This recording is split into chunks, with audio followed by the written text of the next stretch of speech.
ನಿಮ್ಮಲ್ಲಿ ಕುತೂಹಲ ಕೆರಳಿಸೋ, ಅಚ್ಚರಿ ಮೂಡಿಸೋ ಸುವರ್ಣ ಫೋಕಸ್ಗೆ ಸ್ವಾಗತ. ನಾನು ಪ್ರತಿಮಾ.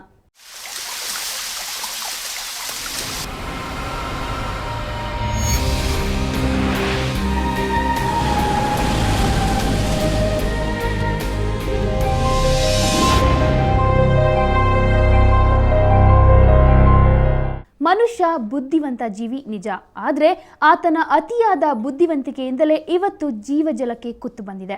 ಪ್ರಕೃತಿಯಲ್ಲಿರೋ ಪ್ರತಿಯೊಂದು ಜೀವಿಗೂ ನೀರು ಬೇಕೇ ಬೇಕು. ಆದರೆ ಒಂದಲ್ಲ ಒಂದು ದಿನ ಆ ನೀರು ಬತ್ತಿ ಹೋಗುತ್ತೆ. ಕಾರಣ ಮನುಷ್ಯ. ಆತನಿಗೆ ಇರೋದನ್ನ ಬಳಕೆ ಮಾಡೋದು ಗೊತ್ತೇ ಹೊರತು ಉಳಿಸೋದಲ್ಲ. ವಾಟರ್ ವಾಟರ್ ಎವ್ರಿವೇರ್, ನಾರ್ ಎನಿ ಡ್ರಾಪ್ ಟು ಡ್ರಿಂಕ್. ನೀವೇನಾದರೂ ಕಾನ್ವೆಂಟ್ಗಳಲ್ಲಿ ಓದಿದ್ರೆ ವಿಲಿಯಂ ಕೂಪರ್ನ ಈ ಪದ್ಯ ನೆನಪಿರಲೇಬೇಕು. ಭೂಮಿಯ 70.9% ಭಾಗದಲ್ಲಿ ನೀರಿದೆ, ಆದರೆ ಆ ನೀರು ಕುಡಿಯೋದಕ್ಕೆ ಯೋಗ್ಯವಿಲ್ಲ. ಕುಡಿಯೋಕೆ ಸಿಗೋದು 2.5% ಮಾತ್ರ. ದಣಿವಾದಾಗ ನೀರು ಬೇಕು, ದಾಹ ತೀರಿಸ್ಕೊಳ್ಳೋದಕ್ಕೆ ನೀರು ಬೇಕು.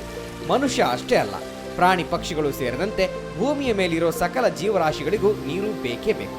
ಅದು ಇಲ್ಲದೆ ಬದುಕೋದಕ್ಕೆ ಸಾಧ್ಯನೇ ಇಲ್ಲ ಬಿಡಿ. ಈ ನೀರಿನ ಉಗಮ ಹೇಗಾಯ್ತೋ ಏನೋ, ಆದರೆ ಜೀವ ಜಗತ್ತು ಅರಳಲು ನೀರೇ ಪ್ರಮುಖ ಕಾರಣ.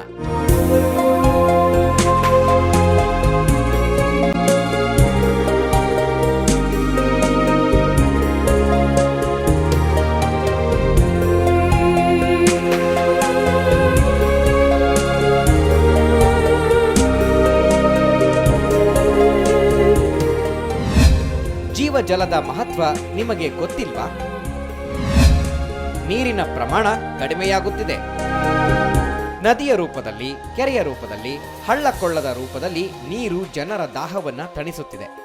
ಇದು ಇಲ್ಲದೆ ಯಾರೂ ಬದುಕೋದಕ್ಕೆ ಸಾಧ್ಯವೇ ಇಲ್ಲ. ಭೂಮಿಯ 70.9% ಜಾಗವನ್ನ ನೀರು ಆಕ್ರಮಿಸಿಕೊಂಡಿದೆ. ಇದರಲ್ಲಿ 96.5% ಸಾಗರ, ಸಮುದ್ರಗಳಲ್ಲಿ ಸೇರೋ ಉಪ್ಪು ನೀರು. ಅದು ಕುಡಿಯಲು ಯೋಗ್ಯವಲ್ಲ. ಇನ್ನು 1.7% ಅಂತರ್ಜಲ, 1.7% ಮಂಜುಗೆಡ್ಡೆಯ ರೂಪದಲ್ಲಿದೆ, 0.001% ಗಾಳಿಯಲ್ಲಿ, ಅಂದ್ರೆ ಮೋಡಗಳ ರೂಪದಲ್ಲಿ ಹರಿದಾಡುತ್ತಿದೆ. ಉಳಿದಿರೋದು 2.5% ಮಾತ್ರ ಪರಿಶುದ್ಧ ನೀರು. ಇದರಲ್ಲಿ 0.3% ನೀರು ನದಿ, ಕೆರೆಗಳಲ್ಲಿ ಇರೋದು.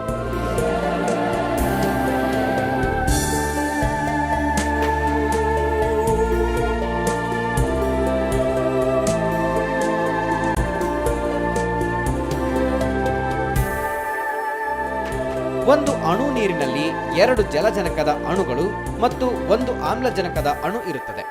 ನೀರಿನ ಪ್ರಮಾಣ ಹೆಚ್ಚಾಗಿದ್ರೂ ಅದು ತಿಳಿನೀಲಿ ಬಣ್ಣದಲ್ಲಿ ಗೋಚರಿಸುತ್ತದೆ. ಆದರೆ ಇದರ ಮಹತ್ವವನ್ನೇ ಮರೆತಿರೋ ಮಾನವ ತಿಳಿದು ತಪ್ಪು ಮಾಡ್ತಾ ಇದ್ದಾನೆ. ನಿತ್ಯ ನೀರನ್ನ ಪೋಲು ಮಾಡ್ತಾ ಇದ್ದಾನೆ.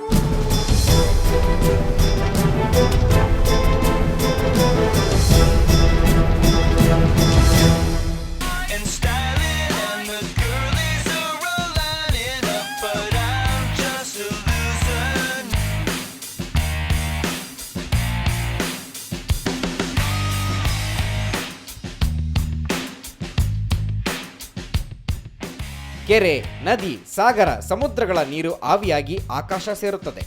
ಆಮೇಲೆ ಮೋಡವಾಗಿ ಸುಳಿದಾಡುತ್ತವೆ. ಸಾಂದ್ರತೆ ಹೆಚ್ಚಾಗಿ ಅಲ್ಲಿನ ವಾತಾವರಣ ತಂಪಾದಾಗ ಅದು ಹನಿ ಹನಿಯಾಗಿ ಧರೆಗೆ ಇಳಿಯುತ್ತದೆ. ಭೂಮಿ ಮೇಲೆ ಬಿದ್ದ ನೀರು ಹಳ್ಳ ಕೊಳ್ಳ, ನದಿ ಸೇರಿ ಸಾಗರ ಸೇರುತ್ತದೆ. ಈ ಪ್ರಕ್ರಿಯೆ ಹಾಗೆ ಮುಂದುವರಿಯುತ್ತದೆ. ಇದನ್ನೇ ಜಲಚಕ್ರ ಎಂದು ಕರೆಯೋದು.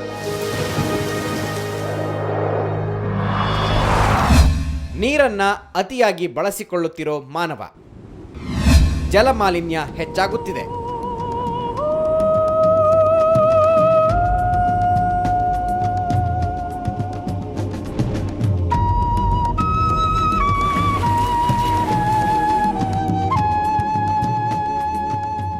ಕೃಷಿ, ಕೈಗಾರಿಕೆ, ಮನೆ, ಪರಿಸರ, ಕಾಡು ಪ್ರತಿಯೊಂದಕ್ಕೂ ನೀರು ಬೇಕೇ ಬೇಕು.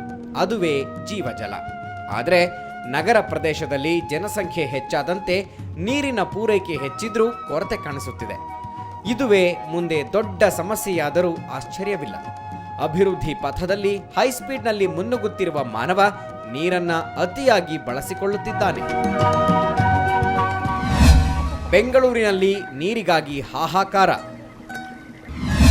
ನಿತ್ಯ 64 ಮಿಲಿಯನ್ ಲೀಟರ್ ನೀರು ವ್ಯರ್ಥ.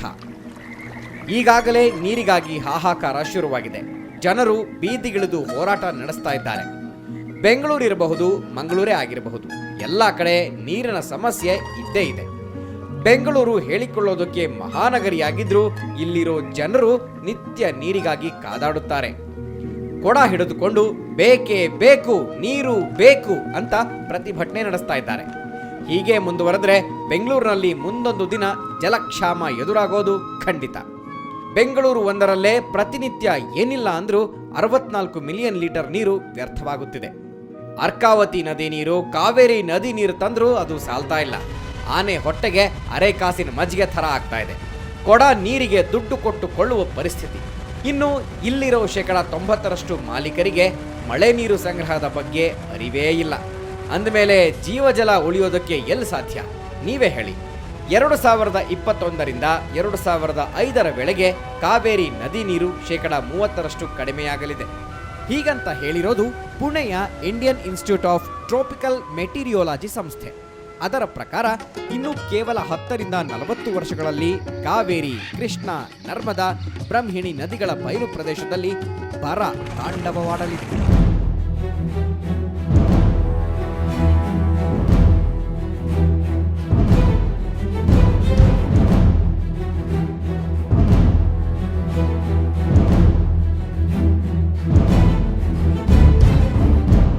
ಭೂಮಿ ಬಿಟ್ರೆ ಬೇರೆ ಯಾವ ಗ್ರಹದಲ್ಲೂ ನೀರಿಲ್ಲ. ಸಕಲ ಜೀವರಾಶಿಗಳಿಗೆ ನೀರು ಬೇಕೇ ಬೇಕು. ಆದರೆ ಇತ್ತೀಚಿನ ದಿನಗಳಲ್ಲಿ ಮಳೆಯ ಪ್ರಮಾಣ ಕಡಿಮೆಯಾಗುತ್ತಿದೆ. ಕೆಲವೆಡೆ ಮಳೆಯೇ ಆಗ್ತಾ ಇಲ್ಲ.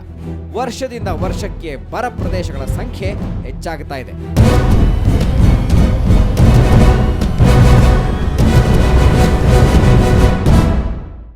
ಯಾವ ಯಾವ ರಾಷ್ಟ್ರಗಳಲ್ಲಿ 2025 ಹೊತ್ತಿಗೆ ನೀರಿನ ಸಮಸ್ಯೆ ತಲೆದೂರಲಿದೆ ಅನ್ನೋದನ್ನ ಹೇಳ್ತೀವಿ. ಅದಕ್ಕೂ ಮೊದಲು ಒಂದು ಶಾರ್ಟ್ ಬ್ರೇಕ್.